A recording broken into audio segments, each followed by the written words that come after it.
Chapter 36:10. Just as Taoist Xiangtian let out a low cry, the three-colored giant python had already landed on Xiaohua's back.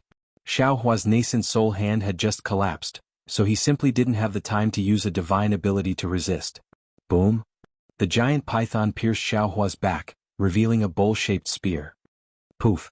Xiaohua seemed to have been struck by lightning, and he spat out a mouthful of blood essence. His entire body trembled a few times on the spear before slowly falling down, and his arm powerlessly drooped down. Taoist Xiao. Taoist Yuan Qing raised his eyebrows. The appearance of this long spear was really unexpected. Seeing that Xiaohua was seriously injured, Taoist Yuan Qing seemed to have thought of something. He cried out in alarm and stopped. That huge hand that was rushing towards the sky and the halberd that was following closely behind also restrained its brilliance and carefully stopped in mid-air. The spear that had injured Xiaohua paused for a moment beside Xiaohua, as if it was hesitating. Then, it turned back into a python and flew back into the sky. The pressure that caused all the nascent soul cultivators to tremble disappeared without a trace. Taoist Xiangtian let out a cold snort and the giant hand that had stopped moved once again. While the nascent soul cultivators were hesitating, it immediately rushed forward. Taoist Xiangtian turned into a rainbow and the cold plum blossom flying sword let out a thunderous roar as it protected him. It was as if he wasn't afraid of being killed by the celestial monarch. Xiaohua. Taoist Yuan Qing stood in the air and scanned Xiaohua's body with his divine sense. He frowned as if he was hesitating, but only for a moment. Taoist Yuan Qing also turned into a rainbow and the halberd shined brightly. With a thunderous roar, a ferocious dragon shape appeared once again. However, this dragon shape didn't chase after Taoist Yuan Qing.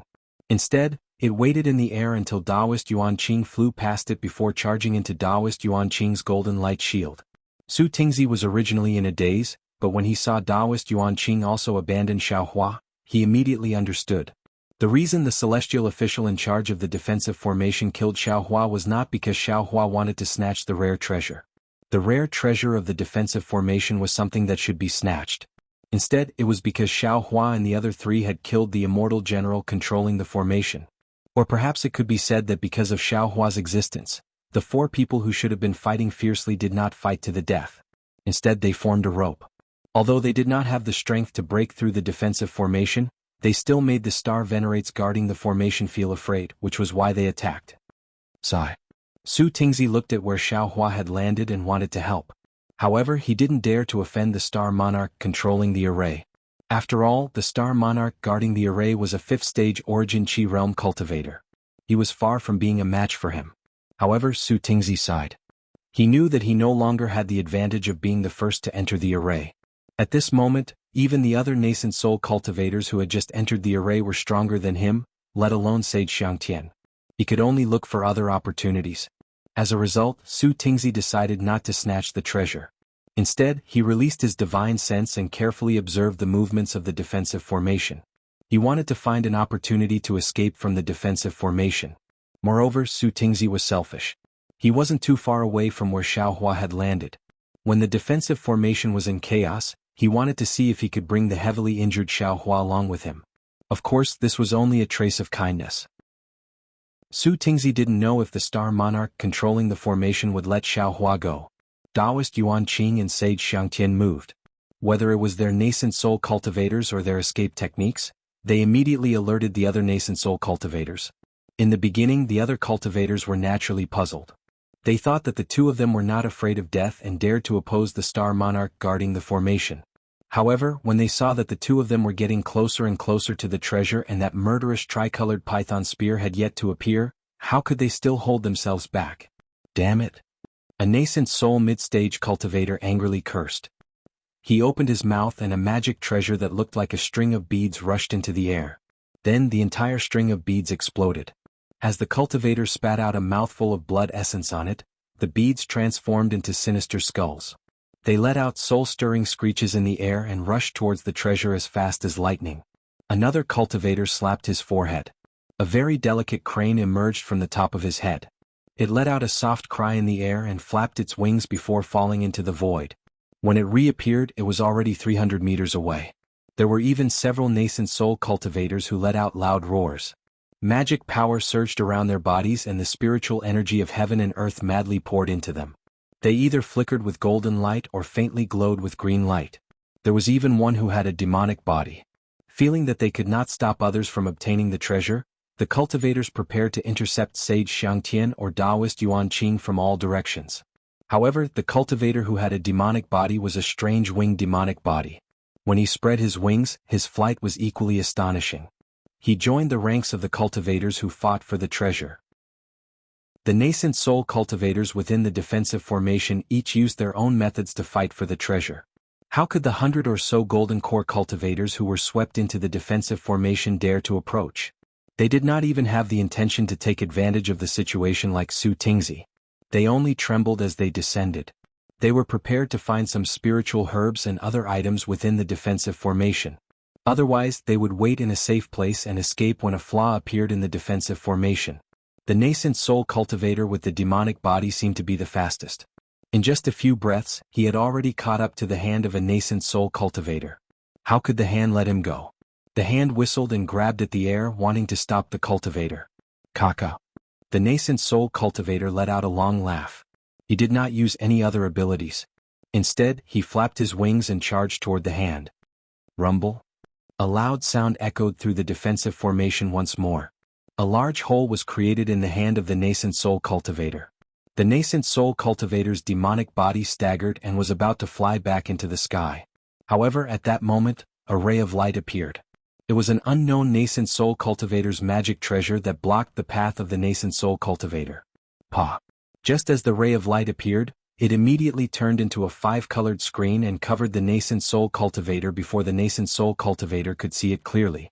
Not only that, but right after the loud noise, the entire defensive formation shook again. The life-threatening sound of the peeper rang out, and the Ice River iron horses broke free from their reins.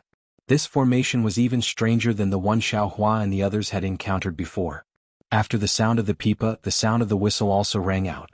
The weak wind and the dense fog coexisted, and there was a sense of harmony between the zither and the zither. Kill. Battle cries rang out from the omnipresent cavalry. The already chaotic defensive formation became even more chaotic as battle cries shook the heavens. Damn it! Seeing that his head was blocked by the 5-colored light and that there was a dazzling light coming toward him, the nascent soul cultivator was furious. Blue light appeared around his body like a wave and a dragon horn gradually appeared on his forehead.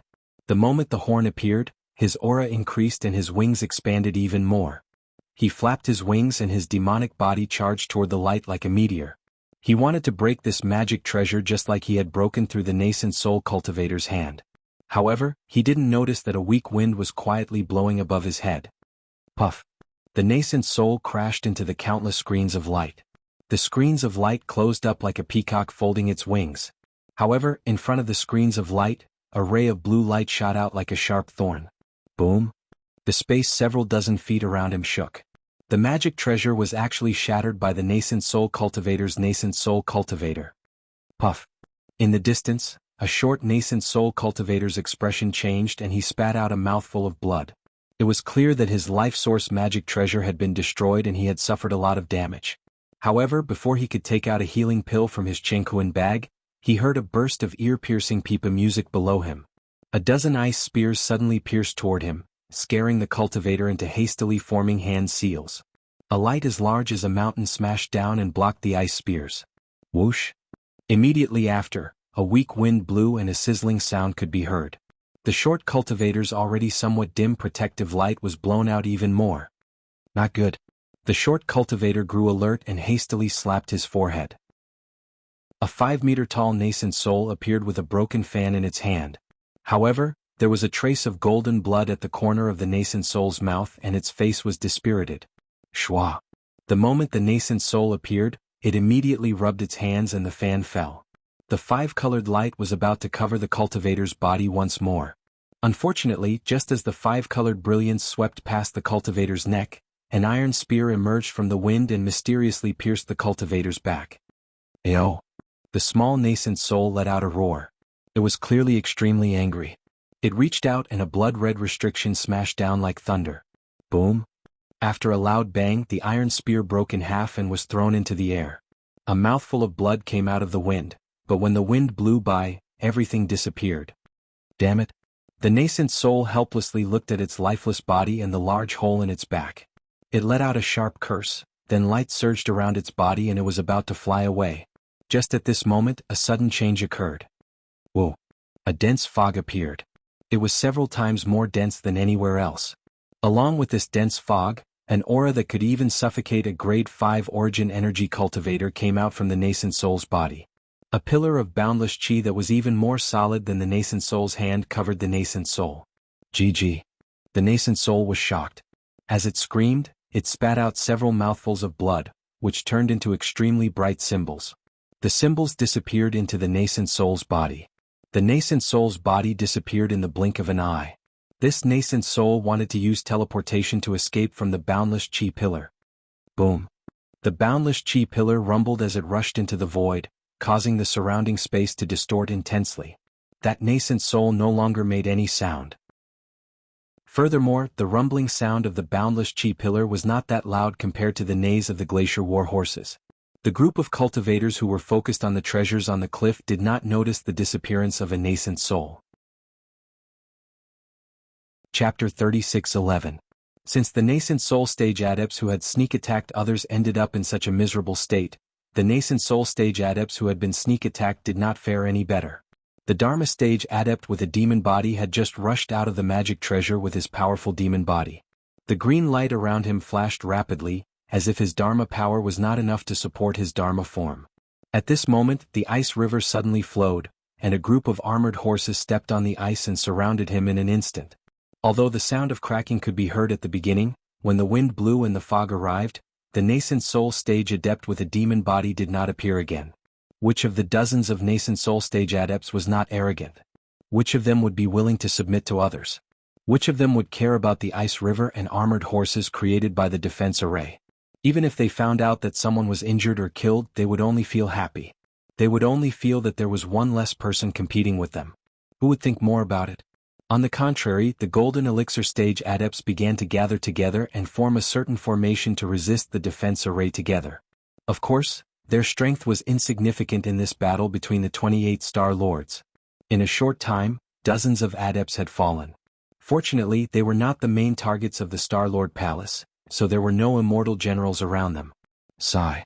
Since ancient times, the onlookers had a clearer view of the situation. Su Tingzi did not feel much when he was fighting for the rare treasure, but now that he was standing at the side and saw how fierce the defense array was, he could not help but suck in a breath of cold air. If this Yaotai meeting is so dangerous, even if it's for the Imperial Preceptor's lot, even if it's for the rare treasure, who would still participate? Could it be that Kong Hongwu is stupid? In just half a day, several nascent soul stage adepts and dozens of golden elixir stage adepts have fallen in this defense array. What about the other defense arrays? Moreover, there are immortal soldiers and immortal generals hiding in the fog and in the weak water. It is far from what the rumor said before that the defense array was only created by the defense array.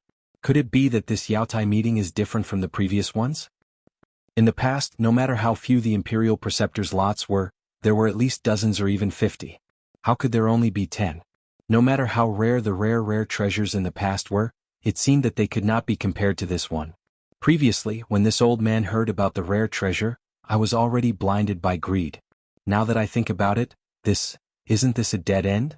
Su Tingzi immediately broke out in a cold sweat when he thought of the death trap. Since it was a death trap, how could there be any survivors? Since it was a dead end, how could he allow anyone to speak of this matter? In an instant, Su Tingzi understood why the Star-Lord Hall had given out the lot of 10 Imperial advisors and why they had taken out 3 rare treasures. Perhaps there were survivors and there were 13 of them. Perhaps more, but definitely not too much. The Confucian cultivator's methods are truly too ruthless. Su Tingzi didn't know why the Confucian cultivator was so ruthless, but he knew that this trip wasn't a good one. What should we do? Su Tingzi's gaze was fixed on the Imperial array. Cries of murder filled the entire Imperial array. Reverend Xiangtian and Reverend Yuanqing's figures had already disappeared. The Dharma treasures on the cliff shone with boundless brilliance, and the pillars of Aoran Chi soared into the sky. However, the dense fog and weak water blocked all of this. Su Tingzi could only see the golden core cultivators fleeing in panic like ants. Perhaps I'll have a chance to survive if I mix in with the golden core cultivators. However, if I do that, how am I supposed to live in the future? How am I supposed to survive in the Dao sect? What a pity. If only Xiaohua was here. That's right, Xiaohua. That Taoist Xiao seemed to have been injured by the Star Lord guarding the array, but he didn't die like the other nascent soul cultivators. Moreover, that python spear hesitated for a moment, as if it was confirming Xiaohua's death. Damn it, I'll go all out. Thinking of Xiaohua's abilities, Su Tingzi couldn't help but feel excited. Xiaohua was still alive even after being killed by a Star Lord at the 5th stage of origin energy. This level of strength was far beyond his reach. If he could save Xiaohua, not only would he be indebted to him, he could even borrow Xiaohua's strength to escape from the Imperial Array. Su Tingzi weighed the pros and cons. He looked at the sky, then looked at the fierce battle in the distance. After destroying a few glaciers, he quietly landed at the place where Xiaohua had landed. Su Tingzi looked into the distance and also thought about the sky. However, he forgot that he was also a nascent soul cultivator. Some golden core cultivators not too far away from him were also thinking about him. Seeing Su Tingzi quietly land, about 20 golden core cultivators exchanged glances and also followed him to the bottom of the Imperial Array from a distance. The golden core cultivators thought very well, but when they got close to Su Tingzi they were dumbfounded. They thought that Su Tingzi had found a flaw in the defensive formation, but when they saw Su Tingzi, they only saw him carrying the unconscious Xiaohua with one hand with a strange expression on his face. You. Su Tingzi was even more dumbfounded than these golden core cultivators. However, he didn't have time to think too much. Several weak winds and glaciers appeared between him and the golden core cultivators. Even if the golden core cultivators fought bravely, 2 of them still died on the spot before Su Tingzi could make a move. We juniors are trapped in this Imperial Array and don't have the ability to escape. We only hope that Senior can help us. Once we leave the Imperial Array, we will definitely follow you through life and death. We will serve Senior or Senior's country.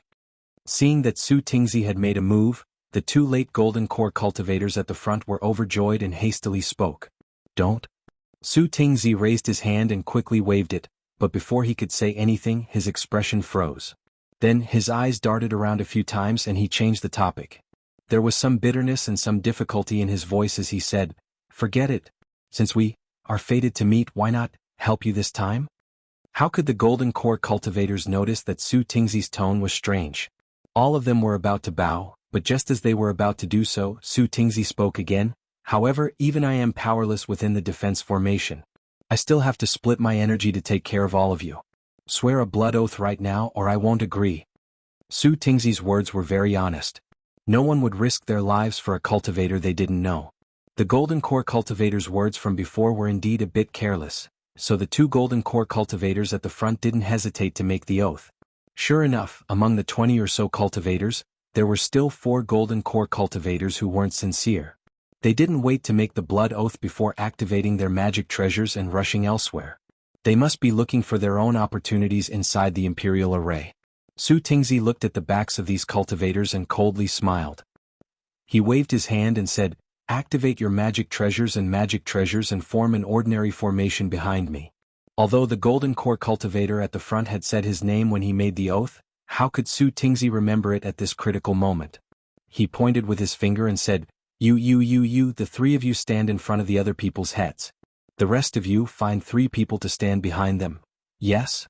The golden core disciple at the front hurriedly agreed. He turned around and called out a few names. They lined up according to Su Tingzi's instructions. At this moment, a weak wind blew, and the ice river appeared. Su Tingzi led the nearly 20 golden core cultivators into the wind and rain of the formation. With a nascent soul cultivator like Su Tingzi taking care of them, the 20 golden core cultivators only paid the price of 2 golden core cultivators being injured. Su Tingzi's magic treasure was shaped like a drumstick. When he activated it with all his strength, it produced a yellow glow around it. It was called the Heaven-Shaking Hammer. In the time it took to finish a cup of tea, it was able to kill a few dozen golden core cultivators and even a dozen immortal soldiers. However, the more he killed, the paler Su Tingzi's face became. There was even extreme fear in his eyes. Occasionally, he would look at the sky as if he was afraid of attracting the attention of the star monarch guarding the Imperial Array. When he looked at the cliff, there was even more fog and light. He didn't know how many nascent soul cultivators were still alive, and he didn't know who had obtained the treasure inside the jade box. Seeing that the wind was getting weaker, both the sound of the pipa and the whistle were getting weaker, Su Tingzi's eyes were filled with joy. He waved his hand and whispered, "Quick, follow me and increase our speed. There should be a result over there." This imperial array? Unfortunately, before Su Tingzi could finish speaking, he heard a loud whistle and a three-colored python descended from above his head. At the same time, an unparalleled aura came crashing down like a huge mountain. "Save me." Su Tingzi was shocked and let out a heart-wrenching scream. It was as if he had long been afraid of this aura. As Su Tingzi circulated his spiritual energy, the golden light around him shined brightly. The heaven-shaking hammer turned into a giant hammer and charged at the three-colored python. As for Xiaohua, who was still in his hand, he casually tossed him to the side. Boom! The heaven-shaking hammer flew into the air, but before it could even touch the python spear, it was sent flying. However, the strange thing was that Su Tingzi didn't seem to have any intention of fighting the python spear head-on. Although the heaven-shaking hammer was sent flying and Su Tingzi's face was pale, his body continued to fly backward. Roar! The python spear was like a dragon. It let out an angry roar and stabbed towards Su Tingzi's heart even faster than Su Tingzi's retreat. Under the three-colored light, Su Tingzi's face was ashen. He stared at where the python spear came from as if he wanted to see the Star Lord's face clearly. When the python spear was less than 6 feet away from Su Tingzi, a ray of golden light shot out from the side of the python spear. The golden light shot into the air and a thunderous sound echoed. Then a miserable scream rang out and the python spear stopped in midair. Xiaohua, who had been thrown into the air by Su Tingzi, suddenly jumped up. He reached out and used the universe in the sleeve on a three-colored python spear. Although the python spear had returned to its original form, it seemed to have a life of its own as it trembled violently. Wails came from the body of the spear, and strands of righteous spirit rushed out like an aura. Even when Xiaohua's magic power reached out, the Taoist robe fell on the body of the spear, and a thick pillar of Aoran Qi roared with a powerful roar, smashing onto Xiaohua's universe in the sleeve, wanting to work together with the python spear to destroy Xiaohua's magic. Chapter 36:12. Unfortunately, no matter how much the python spear struggled, even if the weak wind, thick fog and icy river above Xiaohua's head disappeared, revealing a clear sky, the python spear still sadly fell into Xiaohua's hands and instantly disappeared. Only then did another drop of blood fall from the sky. All the golden core cultivators prostrated themselves before this aura. While they trembled with fear, they didn't have any thoughts of fighting back at all. However, they were extremely shocked as well. After seeing Su Tingzi's situation, how could they not know that everything had been set up by Xiaohua? Even them following Su Tingzi was a move by Xiaohua to lure the Star Monarch guarding the formation? The few sharp-eyed cultivators who were the first to fall into this defensive formation saw the might of the tricolored python spear when it killed Xiaohua. Then they saw that Xiaohua was still alive and kicking as if he was not injured at all. The hope in their hearts rose again. Oomph! A sound that shook the space hundreds of feet in radius fell from the clear sky above everyone's heads. Countless pillars of noble Qi descended once again, and everyone's vision darkened. A golden-armored celestial general that was hundreds of feet tall blocked the light that shone into the defensive formation. At the same time, a huge amount of noble Qi rushed into the celestial general's left hand, and a huge golden hand slowly appeared in midair. Looking at the celestial general's appearance again, wasn't it one of the 28 star monarchs that had appeared in front of the Yaotai mountain? The aura of this star monarch was like his huge body. Wisps of golden fog flowed out from his golden armor and condensed into huge inscriptions on the armor. Each inscription gave off a powerful aura that was not inferior to the aura of a golden core cultivator. The aura of the inscriptions on the armor gathered together as if it was real, blocking everyone's mouths and noses. The fear of not being able to face an enemy involuntarily rose from the bottom of the hearts of the golden core cultivators. Even Su Tingzi, who had escaped death and looked lucky, could not help but release his aura to resist with all his might. Woo woo woo woo. Just as the crowd was in fear, a similarly powerful pillar of Qi appeared opposite the celestial lord. With a roar, it rushed into a gradually expanding golden body. Waves of golden light emerged from the golden body like the rising sun, and a similarly rising pressure overflowed from the golden body. Wasn't this Xiaohua's Transcendence golden body? Xiaohua's Transcendence golden body appeared and immediately fought against the Star Lord's golden body. A series of violent crackling sounds were produced in the void between the two. In the midst of this explosive sound, the group of Jindan cultivators was blown far away. They actually didn't even have the ability to get close to it. Su Tingzi's eyes turned. Seeing that Ruo Feng, Bing He and the others near Xiao Hua's golden body had disappeared, he hastily flew towards the golden core cultivators, quietly preparing to sneak out with these golden core cultivators. You are very powerful. That star monarch watched Xiao Hua's golden body form and indifferently said. That voice was like a yellow bell that shook the surroundings loudly. However, once you enter Yaotai Mountain, you will not have the opportunity to leave. This old man is Star Monarch Hall's Star Monarch Jianghu Xuan.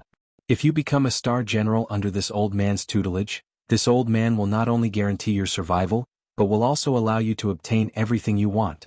Whatever you need in your cultivation, whether it is cultivation methods or medicinal pills, this old man can give them all to you. Star Monarch Jianghu Xuan. Xiao Hua's eyes slightly narrowed. He sneered and said, "You dare use the name of the 28 lunar mansions. You truly are arrogant. If this old man were to become your subordinate, wouldn't this old man's illustrious name be sullied? Since ancient times, Confucianism and Taoism have been different. Since this old man has chosen Taoism, he will not wallow in the mire with Confucianism cultivators like you. Ha ha. You insignificant Taoism cultivator is the arrogant one. Even if you have touched the threshold of essence energy 5th rank, even if you have a scheme to make this old man fall into your trap, how could you know that this old man was probing you? However, this old man was somewhat careless, not expecting your magic weapon to be this powerful. A moment of carelessness and I fell into your trap, that's all." Jianghu Xuan laughed heartily. Pointing his finger at the soaring dragon shears flying above Xiao Hua's head, he said, "This old man likes that you have some abilities, and this old man just happens to have a vacancy for a star general. This is why this old man said these few words to you. Otherwise this old man could kill you right now." Noisy. This old man has never seen such an arrogant absorption like yours. Don't you think you'll cut your tongue if you talk big? Xiao Hua was unmoved. This old man has only used 30% of his abilities and you are not my opponent. If I use all of my abilities, would you not die on the spot? Forget it. Jianghu Xuan seemed to have lost his patience. Clenching his hand, a thick and vast pillar of qi condensed into an enormous spear in his hand. This old man knows your intentions. It's a pity that even if you stall for time, those little things cannot possibly break out of the star array. Even you are about to fall into the star array. Whoa.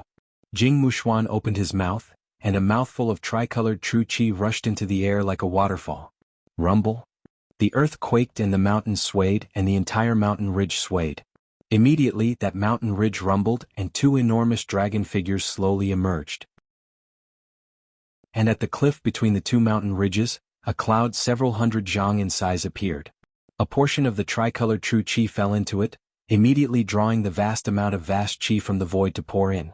That cloud transformed into a tricolored ball of light that fell into the imperial array. The two dragon figures also roared as they rushed towards this ball of light. Two dragons playing with a pearl? Xiao Hua somewhat understood, and his calm face became gloomy again.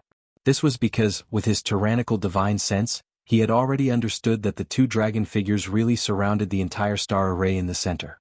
When the dragon figures were hovering around the pearl, it had already driven the entire imperial array. The airflow inside the imperial array was like a knife. The nascent soul cultivators who were previously fighting stopped in horror, trying their best to resist this innate power. As for the nearly 50 gold core cultivators who were lucky enough to survive, they were like dandelions in the wind. They could only roll around, unable to resist. Jianghu Xuan did not need to do anything at all.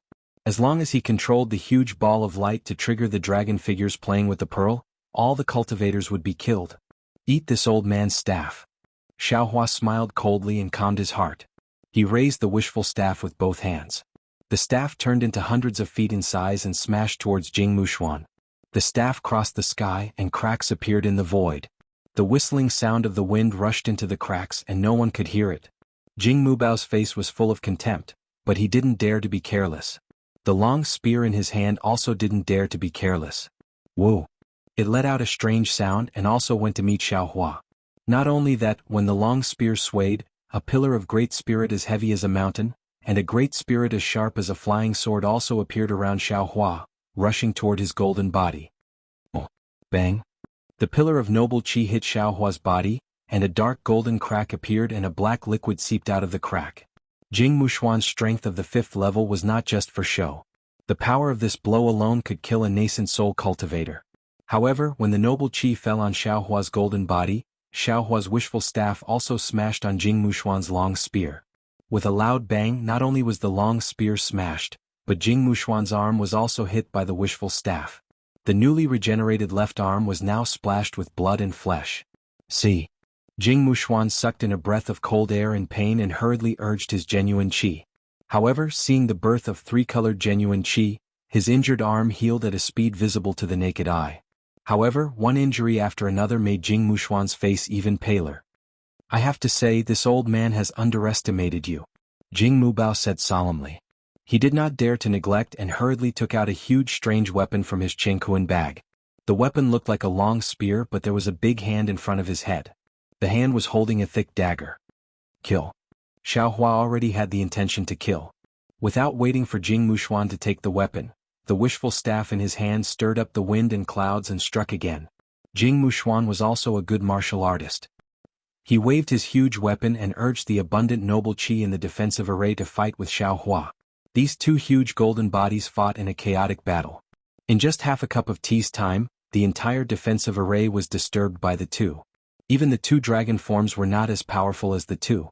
However, Xiaohua was not as calm as Jing Mushuan.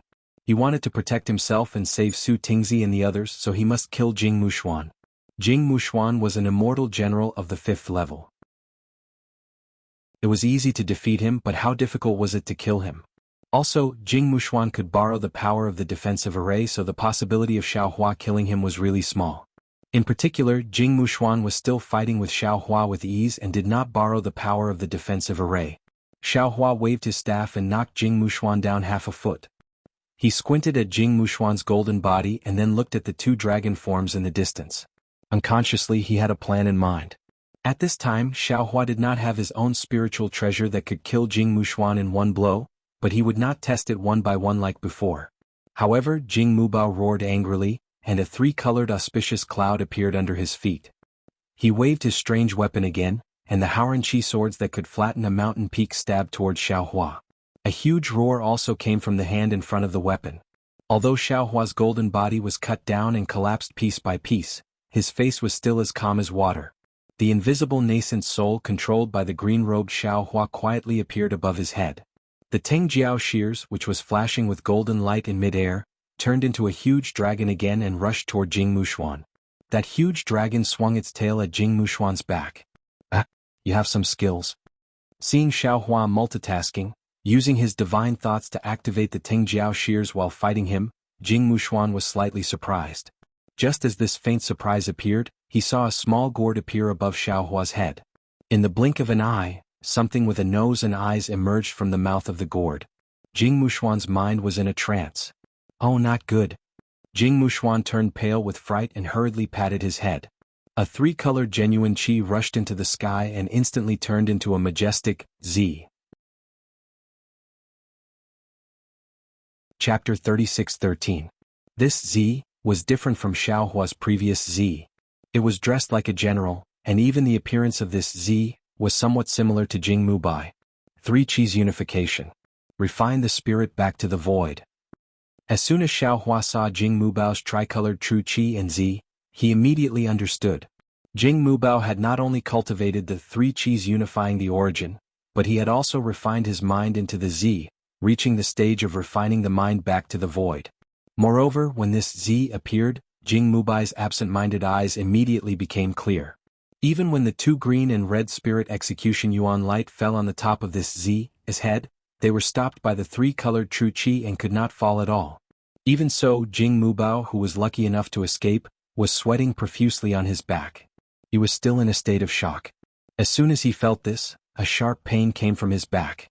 The soaring dragon shears had taken advantage of his resistance to the spirit-slaying yuan light to cut off a large piece of his back. Damn it! Jing Mubai gritted his teeth. The 3-colored Z above his head waved its hand, and countless inscriptions fell from its hand. Jing Mubai was a military Confucian cultivator. His Z was not only dressed like a general, but also could control the inscriptions with a raise of its hand. It was somewhat similar to the Confucian cultivators of Confucianism. Cha-cha-cha. As the inscriptions in the hands of the Z smashed down, thunderbolts appeared from the clear sky around Xiaohua, flocking into Xiaohua's golden body. Boom. the thunderbolts of the Z were really powerful. Not only could it blow down the entire mountain range, but Xiaohua's golden body also collapsed along with it. However, the thing that made Jingmuxia raise her eyebrows happened again. She saw a green light flash between Xiaohua's eyebrows, and one by one, the green seal characters that were even colder than the inscriptions appeared. Then, a spell that sounded like the whispers of the gods resounded in the air. Rumble? Layers of dense lightning appeared and fell on his golden body. Incomparable numbness came out, and the golden body collapsed in an instant. Moreover, the collapse spread rapidly and there was no way to stop it. What kind of method is this? Has this Yaotai mountain already locked the Dao sect's thunder drawing technique? How can this cultivator use it? Moreover, how could this lightning have anything to do with the strange characters? Jing Mubao was completely dumbfounded. Admittedly, Jing Mubao was stunned by Xiaohua's means, but his nightmare had just begun. Because under the dark green lightning, he did not know when a layer of two-colored fire net had sprouted from the bottom of his feet, rolling up from bottom to top. As soon as his golden body touched this fire net, it immediately turned into pure liquid and fell into the air. Damn it! Damn it! Damn it! Jing Mubao roared in succession. It was unknown whether he was scolding Xiaohua, regretting that he had carelessly lost his weapon, or scolding himself for not even preparing too many imperial weapons and scrolls. While Jing Mubao was cursing, the tricolored Z, above his head suddenly flew up. His right hand clenched into a fist, and like a meteor piercing through the sun, he smashed towards Xiaohua's head with an irresistible imprisoning force. Hee. Xiaohua sneered. The green-robed Xiaohua controlled his invisible nascent soul to immediately fly out from the top of Xiaohua's head. His two hands hugged the air, and streaks of lightning slowly emerged, preparing to launch a sneak attack halfway. However, just as Xiaohua's nascent soul flew out, it immediately gave birth to a kind of indescribable warning sign. A vague huge suction force came from the depths of the defensive formation. Although it had not yet come out, it had already locked onto Xiaohua's nascent soul. The green-robed Xiaohua shuddered. He did not have time to sneak attack Jing Mubao, and immediately urged his nascent soul to land on top of Xiaohua's head. When this nascent soul touched Xiaohua's body, the warning sign immediately disappeared, and the suction force also disappeared. Damn it! What's going on? Xiaohua turned pale with fright. It was also because of this absent-mindedness that Xiaohua immediately lost the opportunity. The Z's fist fell down. Xiaohua looked at the head that he dodged, but it was precisely his left shoulder that collapsed. Rumble? With a series of muffled sounds, Xiaohua's several hundred zhang golden body could no longer support and slowly shrunk. Jing Mubao was also not that strong. When the Z just hit Xiaohua's golden body, Jing Mubao felt his mind become confused again, and the soul-punishing Yuan light once again had a tendency to fall. He hastily withdrew the Z, and then looked at Xiaohua, who hastily withdrew his golden body, and a trace of a sneer appeared at the corner of his mouth. Then that Z waved his hand and a huge ball of light fell in front of him. Those two dragon-shaped figures dragged their long dragon bodies and pounced over. Jing Mubao lowered his head and looked at the fire net that he couldn't extinguish even with his noble qi. He knew that if he didn't kill Xiaohua, he wouldn't be able to escape. But he saw Jing Mubao grin. The Z, above his head, waved his hands, and the huge ball of light immediately divided into three under the noble qi that was sharper than the edge of a blade. Among these three balls of light, the one in the Z's hand was bigger and the other two were smaller. Go! A majestic voice that could shake the entire defensive formation burst out from the Z's mouth. It was more ear-piercing than spring thunder. Two vast noble qi pillars emitted a huge rumbling sound as they penetrated the heaven and earth, and directly rushed into the two small balls of light. At the same time, the Z opened his mouth again, and three-colored Zhen Qi spurted out like a rainbow bridge, which divided into two and fell on top of the balls of light. Roar! The two dragon figures raised their huge heads. Although the dragon heads were blurry, they revealed an indescribable excitement. When the dragon heads opened, a cold and dark aura was emitted from the holes in the dragon heads. The two balls of light that were filled with Jing Mubao's condensed Zhen Qi fell into the dragon heads. Pa pa pa pa. The originally blurry dragon heads, after the three-colored Zhen Qi fell into their mouths, clearly had some color like the finishing touch, and this color quickly spread over the dragon body. Roar! The earth shook, and the ice river and the weak wind formation were now crazily surging. Along with the swaying of the two dragon figures, an imposing aura that could suppress everything, along with the entire defensive formation, rushed towards Xiao Hua. Jing Mubao smiled, and his smile was very bright. Although the fire net under his feet had not been extinguished, and although the spirit-slaying light above the head of the Z was still threatening his life, he was not the slightest bit afraid. The momentum of the two dragons playing with a pearl was the final killing move of the defensive formation. While Xiao Hua was scheming against him, he was also scheming against Xiao Hua. Jing Mubao had never seen a Taoist cultivator who could escape from the defensive formation of the two dragons playing with a pearl. In the previous Jade Pavilion gathering, the defensive formation of the two dragons playing with a pearl was enough to catch all the Taoist cultivators in one fell swoop.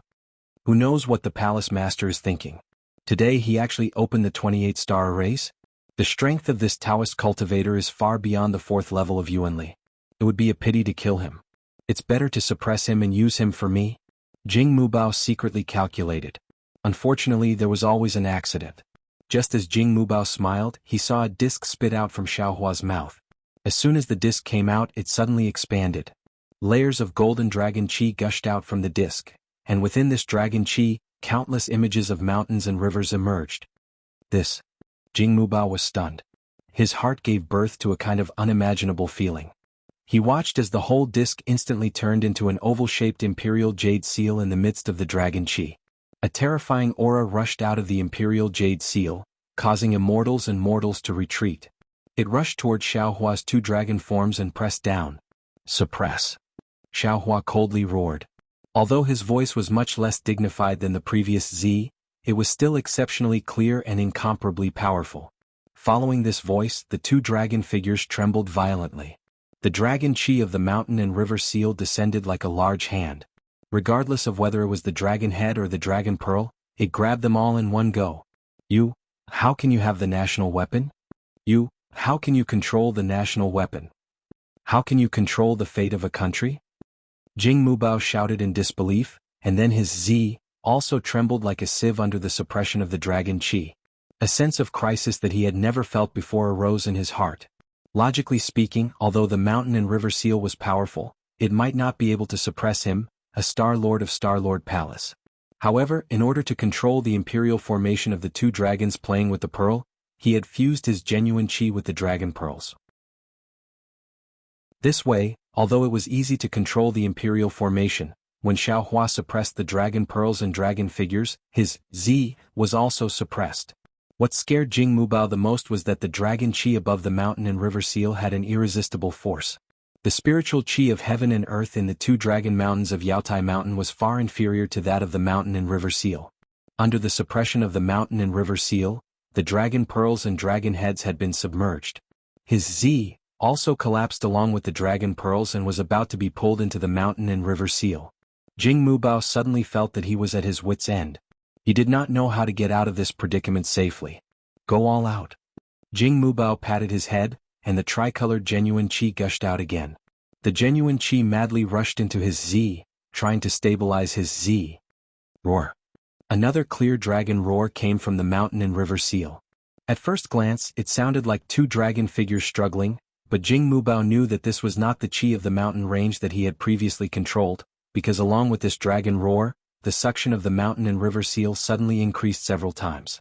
His Z collapsed with a loud bang, and the spirit punishment vital light took advantage of the situation to fall.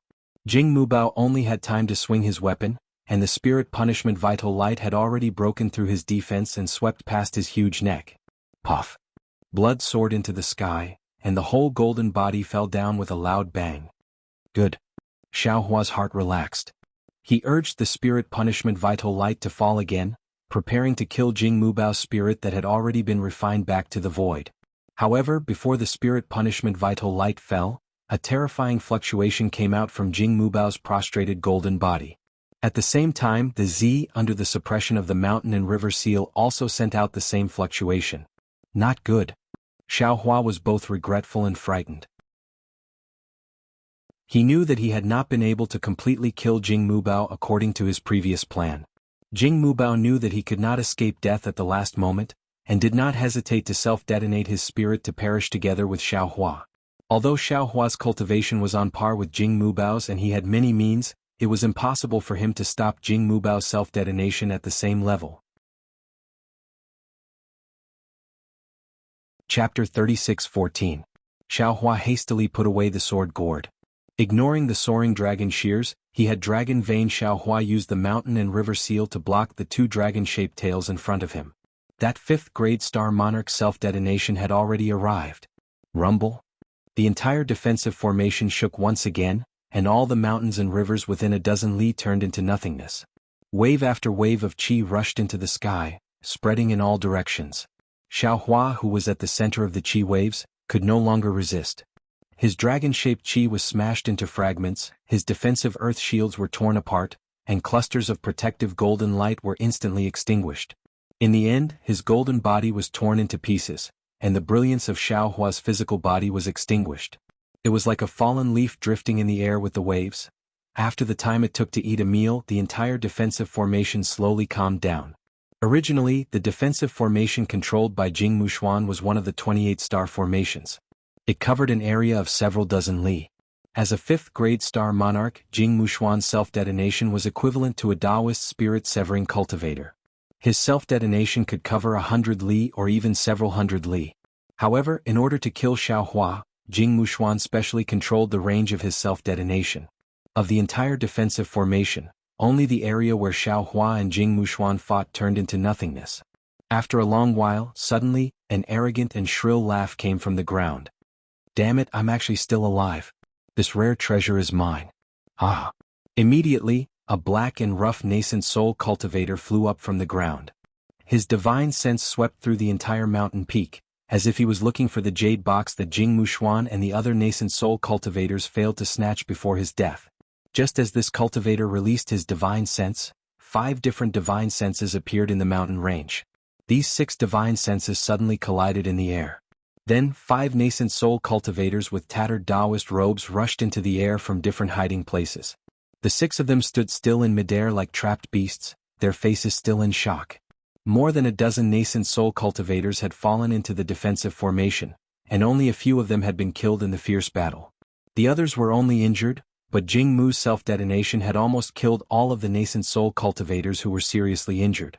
Although the remaining 6 nascent soul cultivators had managed to escape, it appeared that they had also suffered significant losses. Reverend Yuanqing and Reverend Xiangtian each stood at a corner.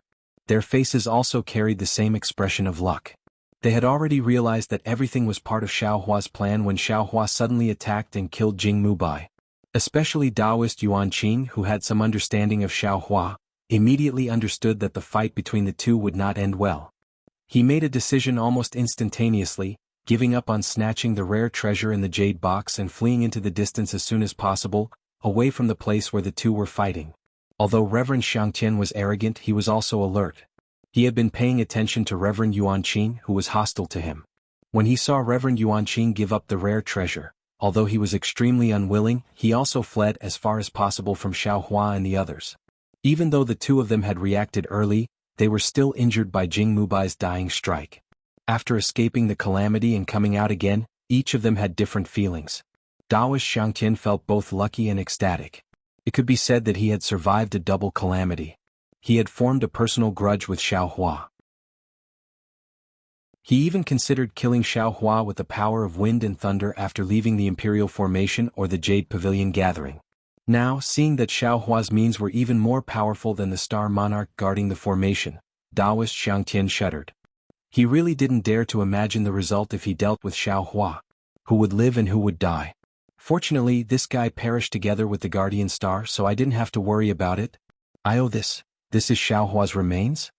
Just as Reverend Xiangtian was rejoicing, his divine sense swept over and suddenly found an abnormally damaged body. This body was covered in a blood-stained Taoist robe, and there was not a single piece of undamaged flesh on the body. Those tightly closed slender eyes, and that deathly pale face without any color of blood, wasn't this Xiaohua who had shocked Reverend Xiangtian greatly? Not good. This guy is still breathing. As soon as Reverend Xiangtian discovered Xiaohua's corpse, he immediately became frightened and couldn't help but steal glances at the other cultivators. Fortunately, Reverend Yuanqing and the other cultivators were taking pills, and the places where the jade box could be located were all swept by their spiritual sense. Therefore, no one discovered Xiaohua's corpse. If this guy is allowed to recover, wouldn't this old man's previous plan be for naught? If this guy is allowed to come back to life,